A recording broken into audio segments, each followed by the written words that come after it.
அண்மை செய்தியை பார்த்துக் கொண்டிருக்கிறோம். ஆசிரியர்களுக்கான தகுதி தேர்வு குறித்த அறிவிப்பு வெளியான சில மணி நேரங்களிலிருந்து அந்த அறிவிப்பு இணையதளத்திலிருந்து நீக்கப்பட்டிருக்கிறது.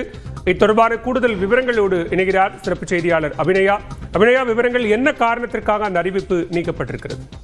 பாலவேல், பணியில் உள்ள ஆசிரியர்களுக்கான சிறப்பு தகுதி தேர்வு நடத்தப்படும் என்று தமிழ்நாடு அரசு ஏற்கனவே முடிவெடுத்து அதற்கான அறிவிப்பை வெளியிட்டிருந்தது. அதற்கான பாடத்திட்டம் என்ன, எந்த தேதியில் விண்ணப்பிக்க வேண்டும், யாரெல்லாம் அதற்கு விண்ணப்பிக்கலாம் என்பதனை குறிப்பிட்டு அதிகாரப்பூர்வ அறிவிப்பு நோட்டிபிகேஷன் ஆசிரியர் தேர்வு வாரியத்தால் இன்று அறிவிக்கப்பட்டிருந்தது. அது இணையதளத்தில் வெளியிடப்பட்டிருந்த நிலையில் அதில் சில பிழைகள் இருந்ததன் காரணமாக அது நீக்கப்பட்டிருப்பதாக தெரிகிறது. குறிப்பாக மொத்த மதிப்பெண் 150 என்று முதலிலும், பின்னர் எவ்வளவு தகுதி மதிப்பெண் பெற வேண்டும், தகுதி மதிப்பெண் எடுத்தால் அவர்கள் தகுதி பெறலாம் என்று குறிப்பிடக்கூடிய இடத்தில் 150க்கு பதிலாக 100 என்று குறிப்பிடப்பட்டிருந்தது.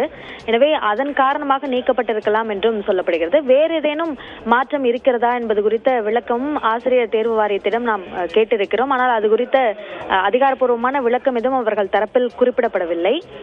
இருந்தாலும் இந்த பிழைகள் ஏதேனும் இருந்தால் அதனை நீக்கிவிட்டு மீண்டும் அதனை வெளியிடுவதற்கான வாய்ப்பு இருக்கிறது. பாலவேல், விவரங்களுக்கு நன்றி அபிநயா.